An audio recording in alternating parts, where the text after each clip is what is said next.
히스기야가 온 이스라엘과 유다에 사람을 보내고 또 에브라임과 므낫세에 편지를 보내어 예루살렘 여호와의 전에 와서 이스라엘 하나님 여호와를 위하여 유월절을 지키라 하니라.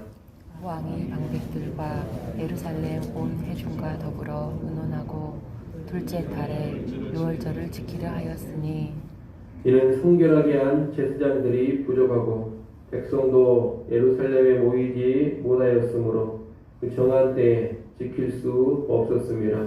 왕과 온 회중이 이 일을 좋게 여기고 드디어 왕이 명령을 내려 브엘세바에서부터 단까지 온 이스라엘에 공포하여 일제히 예루살렘으로 와서 이스라엘 하나님 여호와의 유월절을 지키라 하니 이는 기록한 규례대로 오랫동안 지키지 못하였음이더라.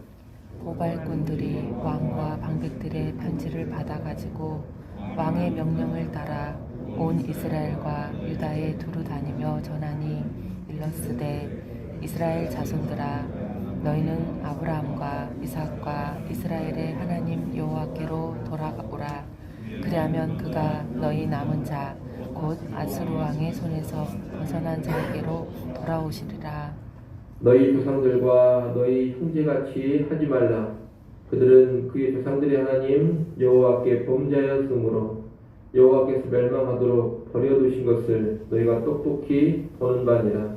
그런즉 너희 조상들같이 목을 굳게 하지 말고 여호와께 돌아와 영원히 거룩하게 하신 전에 들어가서 너희 하나님 여호와를 섬겨 그의 진노가 너희에게서 떠나게 하라. 너희가 만일 여호와께 돌아오면 너희 형제들과 너희 자녀가 사로잡은 자들에게서 자비를 입어 다시 이 땅으로 돌아오리라. 너희 하나님 여호와는 은혜로우시고 자비하신지라. 너희가 그에게로 돌아오면 그의 얼굴을 너희에게서 돌이키지 아니하시리라 하였더라. 고발꾼이 에브라임과 므낫세 지방 각 성읍으로 두루 다녀서 스불론까지 이르렀으나 사람들이 그들을 조롱하며 비웃었더라. 그러나 아셀과 므낫세와 스불론 중에서 몇 사람이 스스로 겸손한 마음으로 예루살렘에 이르렀고 하나님의 손이 또한 유다 사람들을 감동시키사 그들에게 왕과 방백들이 여호와의 말씀대로 전한 명령을 한 마음으로 준행하게 하셨더라. 아멘. 역대하 30장은 히스기야와 백성들이 유월절을 지킨 일을 기록하고 있습니다. 원래 유월절은 1월 14일에 지킵니다. 하지만 히스기야는 방백들과 예루살렘 회중과 의논을 해서 한 달 후인 2월 14일에 지키기로 결정을 합니다.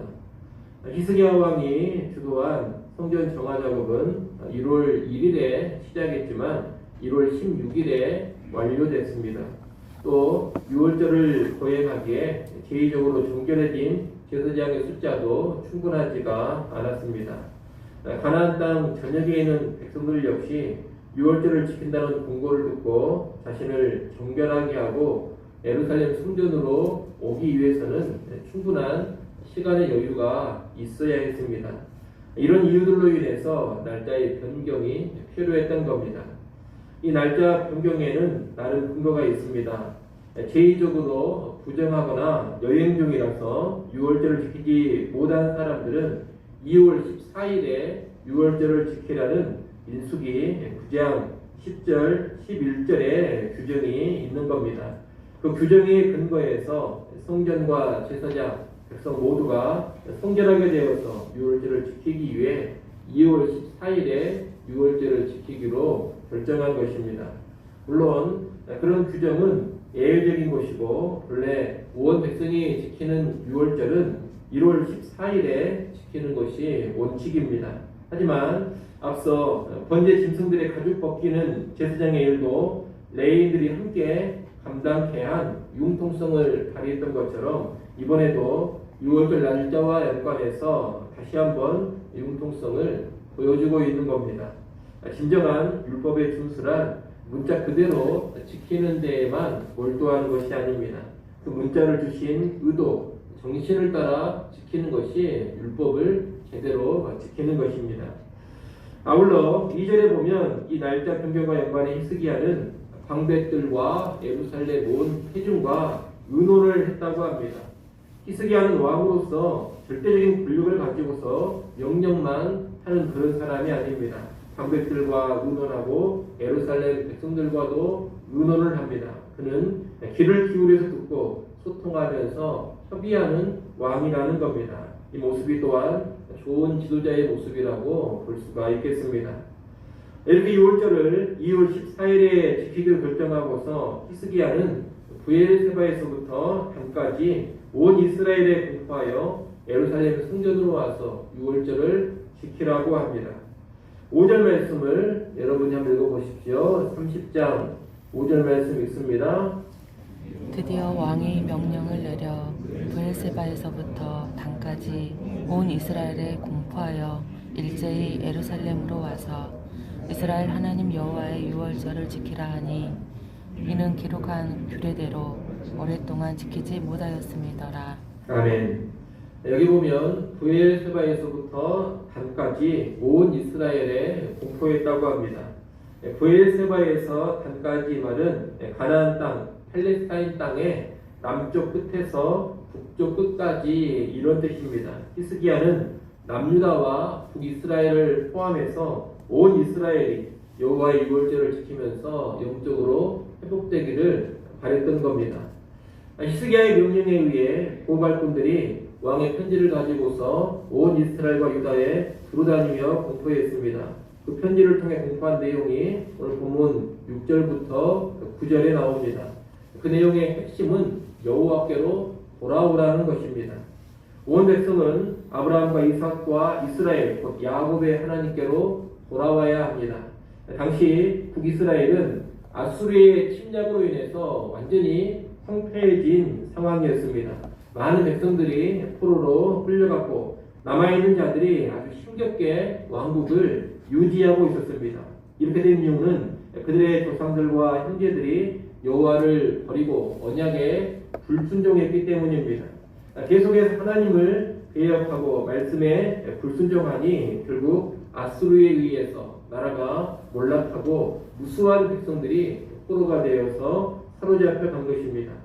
남아있는 자들은 이것을 분명히 목격했습니다.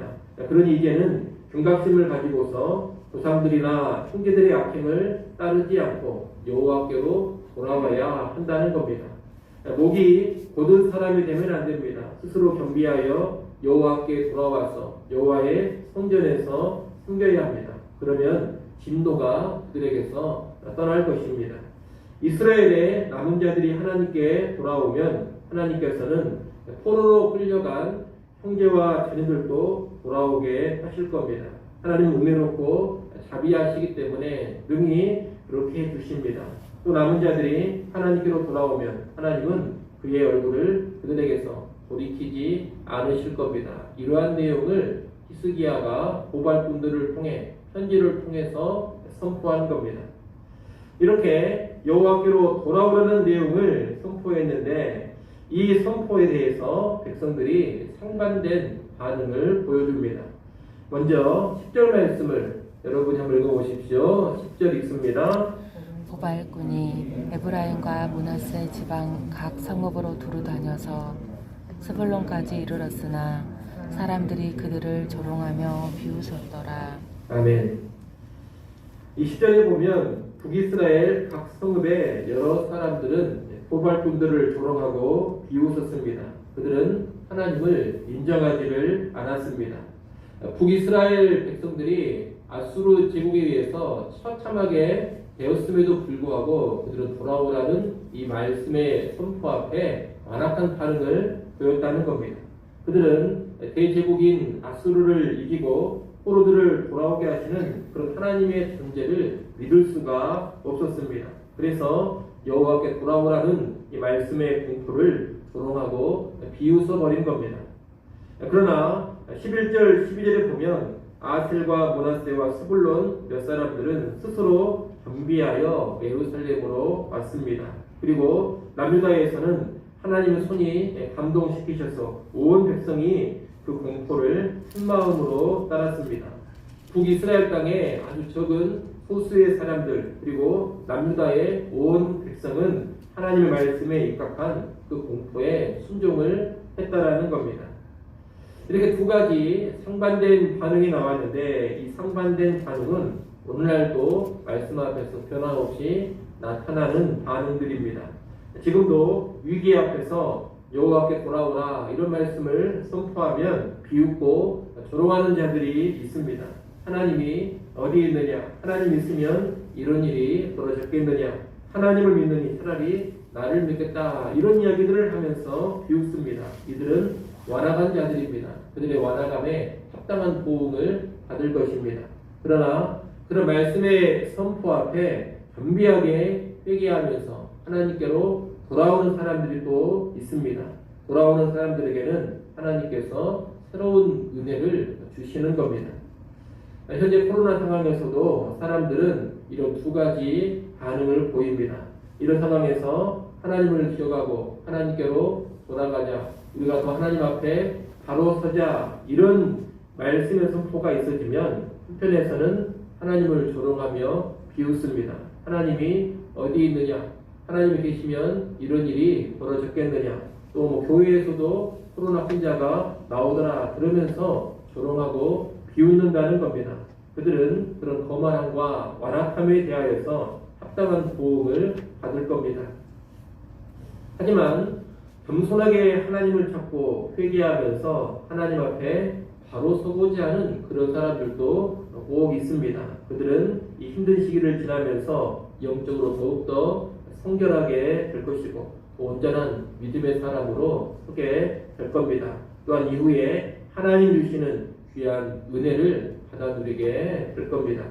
아무쪼록 우리는 하나님과 말씀 앞에서 조롱과 비웃음의 반응이 아닌 겸비함과 순종의 반응을 보일 수 있기를 바랍니다. 언제나 말씀 앞에 겸비함을 보이고 순종의 반응을 보여야 합니다. 그것이 복인 줄로 아시고 여러분 남은 인생 살아갈 때 언제나 말씀 앞에서 겸손하게 엎드릴 수 있기를 간절히 축원합니다. 기도하겠습니다.